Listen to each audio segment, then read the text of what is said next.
ఇక ఈరోజు నాగర్ కర్నూలు జిల్లా ప్రధాన వార్తలు చూసినట్లయితే రైతులు పండించినటువంటి పత్తిని కొనుగోలు చేయకుండా కేంద్ర రాష్ట్ర ప్రభుత్వాలు డ్రామాలు ఆడుతున్నాయని చెప్పేసి మాజీ మంత్రి శ్రీనివాస్ గౌడ్ కేంద్ర రాష్ట్ర ప్రభుత్వాలపై మండిపడ్డటువంటి పరిస్థితి కనిపించింది. నాగర్ కర్నూలు జిల్లా కల్వకుర్తి మండలం తర్నికల్ సమీపంలోని సిసిఐ కొనుగోలు కేంద్రం వద్ద మాజీ ఎమ్మెల్యే జైపాల్ యాదవ్ బీఆర్ఎస్ శ్రేణులతో పాటు పత్తి రైతులతో కలిసి మాజీ మంత్రి శ్రీనివాస్ గౌడ్ ఆందోళనకు దిగినటువంటి పరిస్థితి కనిపించింది.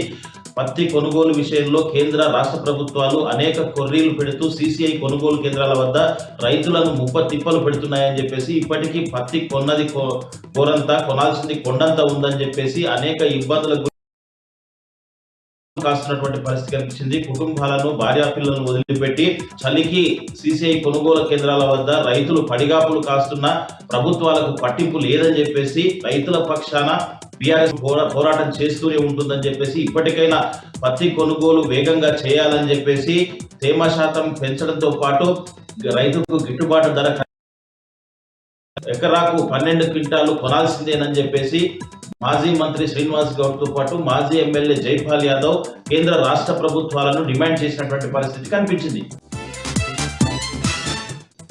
మరొక వార్త చూసినట్లయితే మాదక ద్రవ్యాలు మత్తు పదార్థాలకు యువత దూరంగా ఉండి దానిపైన పూర్తి అవగాహన కలిగి ఉండాలని చెప్పేసి, లేని పక్షంలో తమ కుటుంబాలతో పాటు తమ వ్యక్తిగత జీవితాలు సమాజం అంతా కూడా నాశనం అవుతుందని చెప్పేసి, ఇది గమనించి యువత అంతా కూడా మత్తు పదార్థాలకు మాదక ద్రవ్యాలకు దూరంగా ఉండాలని చెప్పేసి నాగర్ కర్నూలు జిల్లా కలెక్టర్ బదావత్ సంతోష్ పిలుపునిచ్చినటువంటి పరిస్థితి కనిపించింది. నాగర్ కర్నూలు జిల్లా కేంద్రంలోని మెడికల్ కళాశాలలో ఏర్పాటు చేసినటువంటి ఓ కార్యక్రమానికి ముఖ్య అతిథిగా కలెక్టర్ బదావత్ సంతోష్ హాజరై అక్కడ ఉన్నటువంటి విద్యార్థులకు యువతకు కూడా పిలుపునిచ్చినటువంటి పరిస్థితి కనిపించింది. ఎట్టి పరిస్థితుల్లో మత్తు పదార్థాలకు అడిక్ట్ కావద్దని చెప్పేసి, అలాంటి వారు ఎవరైనా ఉంటే అవగాహనతో దాని నుంచి దూరం చేయాలని చెప్పేసి, దానివల్ల సమాజంతో పాటు వ్యక్తిగత జీవితాలు కుటుంబాలన్నీ కూడా నాశనం అవుతాయని చెప్పేసి, అందుకోసం ప్రతి ఒక్కరూ అప్రమత్తంగా ఉండి అలాంటి మత్తు పదార్థాలకు ఎవరైనా అడిక్ట్ అయిన వాళ్ళను దూరం చేసి వాళ్ళలో పూర్తి అవగాహన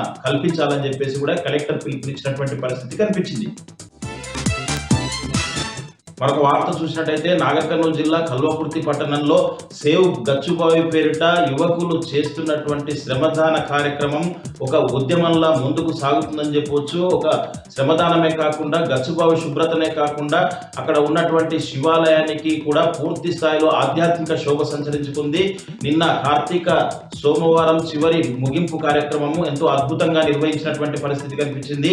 ఈ గచ్చుబావి వద్ద ఉన్నటువంటి శివాలయం వద్దకు భక్తులు పెద్ద సంఖ్యలో హాజరు కావడమే కాకుండా రాత్రి కార్తీక దీపోత్సవ కార్యక్రమానికి మహిళలు యువకులంతా కూడా పెద్ద సంఖ్యలో ఆధ్యాత్మికంగా అక్కడికి చేరుకొని కార్తీక దీపాలు వెలిగించి శివాలయంలో ప్రత్యేక పూజలు చేసి మొక్కులు తీర్చుకున్నటువంటి పరిస్థితి కనిపించింది. ఈ రోజు ఉదయం యథావిధిగా యువకులంతా కూడా శ్రమదానం ఒక ఉద్యమంలా ముందుకు సాగిస్తూనే ఉన్నటువంటి తీరును చూసి పలువురు పట్టణవాసులంతా కూడా అభినందిస్తున్నటువంటి పరిస్థితి కనిపించింది. యువకులు చేస్తున్నటువంటి కృషికి పలువురు రాజకీయ నాయకులతో పాటు పలువురు ఆధ్యాత్మిక వేత్తలు కల్వకుర్తి గచ్చుబావి వద్ద కనిపించింది.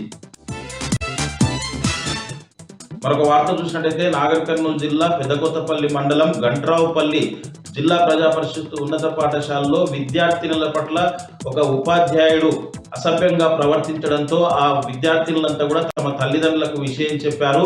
అక్కడ పనిచేస్తున్నటువంటి ఇంగ్లీష్ అధ్యాపకుడు పవన్ విద్యార్థినుల పట్ల అసభ్యంగా ప్రవర్తించడంతో ఈ విషయం అంతా కూడా విద్యార్థినులు తల్లిదండ్రులకు తెలియజేయడంతో తల్లిదండ్రులంతా కూడా పాఠశాల వద్దకు వచ్చేసి ఆ కీచక ఉపాధ్యాయునిపై చర్యలు తీసుకోవాలని డిమాండ్ చేయడంతో ప్రస్తుతము ఎంఈఓ దృష్టికి ఈ విషయం వెళ్లడంతో ఎంఈఓ పాఠశాలలో విచారణ చేపట్టినట్టు తెలుస్తుంది. మొత్తంగా చూసినట్టయితే అట్లాంటి కీచక ఉపాధ్యాయుడిని అలాంటి సైకో ఉపాధ్యాయుడిని విధుల నుంచి తొలగించాలని చెప్పేసి కూడా పలువురు డిమాండ్ చేస్తున్నటువంటి పరిస్థితి గంట్రావుపల్లి జిల్లా ప్రజా పరిషత్ ఉన్నత పాఠశాలలో కనిపించింది.